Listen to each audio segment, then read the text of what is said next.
नमस्कार, आप देख रहे हैं भारत 24। आपके साथ मैं हूं पूजा यादव और रुक करेंगे इस वक्त की बड़ी खबर का। देहरादून से बड़ी जानकारी मिल रही है धामी कैबिनेट से जुड़ी हुई।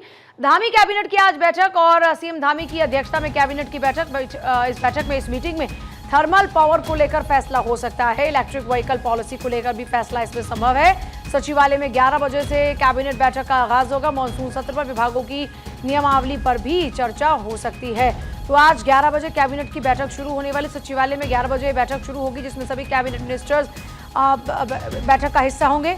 सीएम धामी की अध्यक्षता में आज होने वाली इस बैठक में कई अहम फैसले होंगे जिसमें मानसून सत्र पर विभागों की नियमावली पर भी चर्चा हो सकती है।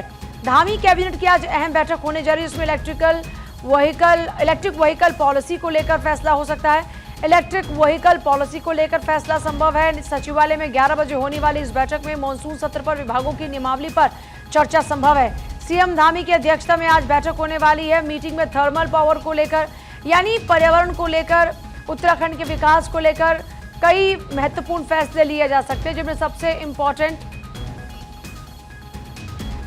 इलेक्ट्रिक व्हीकल पॉलिसी को लेकर भी फैसला संभव है। साथ ही साथ मानसून सत्र पर विभागों की नियमावली पर भी चर्चा हो सकती है। और हर बार की तरह एक बार फिर से सीएम धामी ने एक्स पर किया है पोस्ट। मंदिर का वीडियो शेयर किया है और ये मंदिर है महासू देवता मंदिर, जिसका वीडियो इस बार शेयर किया गया है। महासू देवता मंदिर दरअसल जौनसार क्षेत्र के हनोल गांव में स्थित है। ये दिव्य मंदिर स्थापत्य कला की दृष्टि से बहुत ही महत्वपूर्ण जगह रखता है। हर साल हजारों की तादाद में यहाँ पर दर्शन हेतु श्रद्धालु पधारते हैं। महासू देवता आप सभी की मनोकामना पूर्ण करें। ये पोस्ट पुष्कर सिंह धामी का।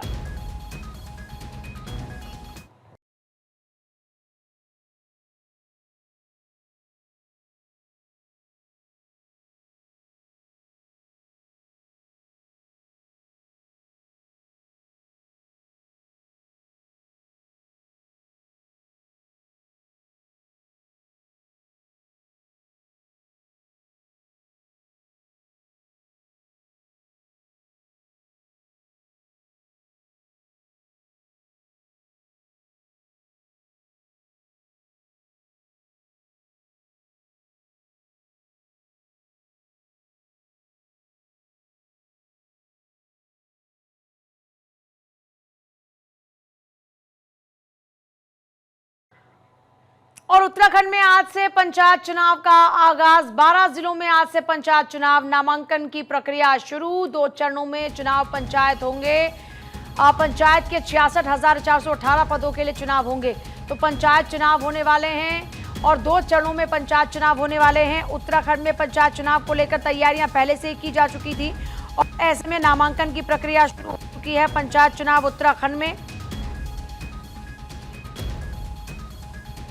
तो उत्तराखंड में पंचायत चुनाव का आगाज और पंचायत चुनाव में 66,000 पदों के लिए आज से नामांकन। हरिद्वार को छोड़कर 12 जिलों में प्रक्रिया। पंचायत चुनाव के नामांकन 2 से 5 जुलाई को सुबह 8 से शाम के 4 बजे के बीच होगा। इसके बाद 7 से 9 की अगर बात करते हैं तो 7 से 9 जुलाई के बीच सुबह 8 से कार्य समाप्ति तक नामांकन पत्र की जांच होगी।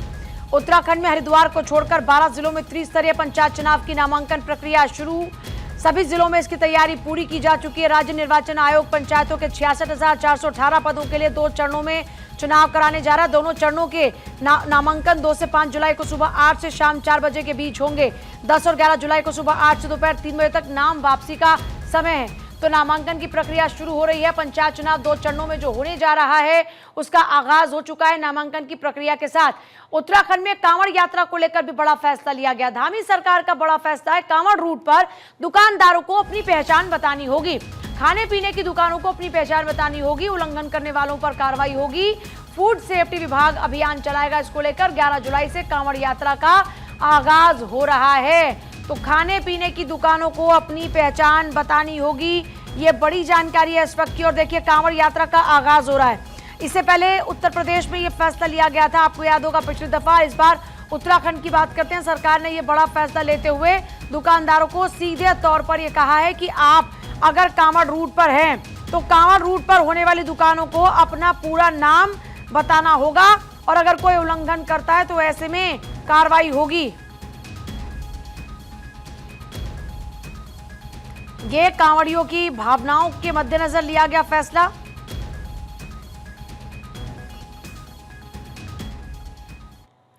और उत्तरकाशी में यमुनोत्री हाईवे पर फंसे तीर्थयात्रियों को निकालने का काम जारी है। अब तक 450 यात्री निकाले गए हैं। बता दें कि बादल फटने से हाईवे कई जगहों पर वॉश आउट हो गए थे, जिसके बाद से यात्रियों को निकालने का कार्य जारी है। और ये तस्वीरें आप देख रहे हैं किस तरीके से जो यात्री हैं उनको निकाला जा रहा है। बाकायदा इसके लिए टीम्स तैनात की गई हैं और टीम्स देखिए किस तरह से रेस्क्यू लोगों का कर रही हैं।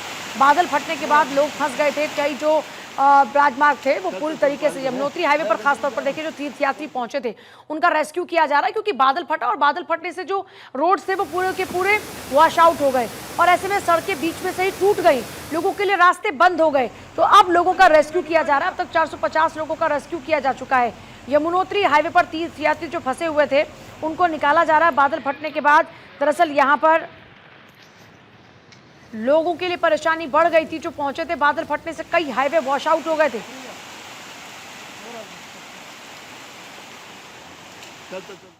और आगे बढ़ते हैं। लक्सर में डीएम मयूर दीक्षित ने बाढ़ प्रभावित गांव के आसपास सोलानी नदी के क्षतिग्रस्त तटबंध का निरीक्षण किया है। इस दौरान में ग्राम प्रधान राज्यपाल सिंह समेत कई लोगों ने डीएम से तटबंध के क्षतिग्रस्त होने की शिकायत की।